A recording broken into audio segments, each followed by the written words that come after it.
اسلام مونږ تاسو ته د خپلوالو د حقوقو د ادا کولو حکم هم را کړی دا.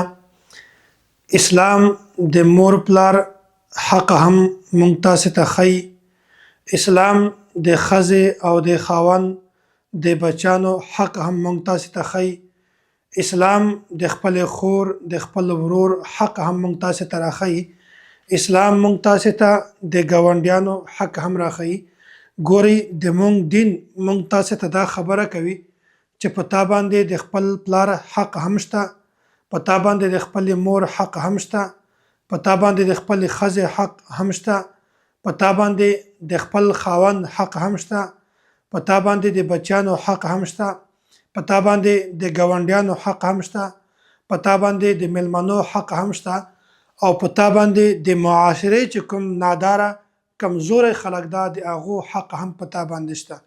نو ګورئ د حقوق العبادو اهمیت الله هم بیان کړی ده او د الله رسول هم بیان کړی ده. الله تعالی قرآن کریم کې دا خبره بیانوي: ان الله یأمر بالعدل والاحسان وایتاء ذی القربى. وایي تاسې عدل او انصاف کوئ، خو سلوک کوئ، او دغه رنګې وایتاء ذی القربى او د خپلو رشته دارانو سره تاسې د هغو حقوق هم ادا کوئ. الله تعالی قرآن کریم کې بل ځای فرمایي: فآت ذی القربى حقه والمسکین وابن السبیل. وایي تاسې د خپلو ګاونډیانو حقوق ادا کړئ، د رشته دارانو حقوق ادا کړئ، د خپلوالو حقوق ادا کړئ، دغه رنګې د مسکین حق هم ادا کړئ او د مسافر حق هم ادا کړئ. ذلک خیر للذین یریدون وجه الله. وایي دا د هغو خلکو دپاره دا خبره بهتره ده چې هغه د الله تعالی رضا غواړي. نو ګورئ دا که څوک وایي چې زه د الله تعالی رضا غواړم، اته پکار ده چې هغه د دغو حقوقو ادایګي پابندي وساتي، د دې حقوق د ادا کړي، د بندګانو حقوق د ادا کړي، حقوق العباد خیال دی وساتي. نو بیا به الله تعالی د دغه انسان ناراضي وي.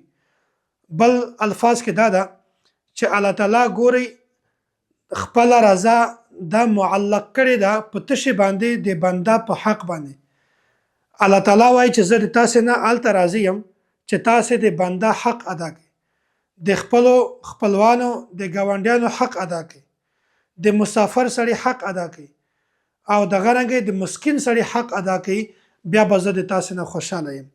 نو الله تعالی د حقوق العبادو دومره زیات اهمیت بیان کړی ده چې بعضو ځایونو کې دا راځي چې که یو انسان باندې د چا حق وي، دا که د الله تعالی نه معافي وغواړي، دا د الله تعالی په معاف کولو باندې بیا هم نه ختم کیږي، بلکې د دې د معاف کولو صورت دا ده چې ته به یا د یو انسان حق ادا کوي یا به د یو انسان نه د حق د معاف کولو گزارش کوي چې هغه تا ته خپل حق معاف کړي، بس ته معاف شولې. نو حقوق العبادو ډیر زیات اهمیت الله او د الله رسول بیان کړی ده.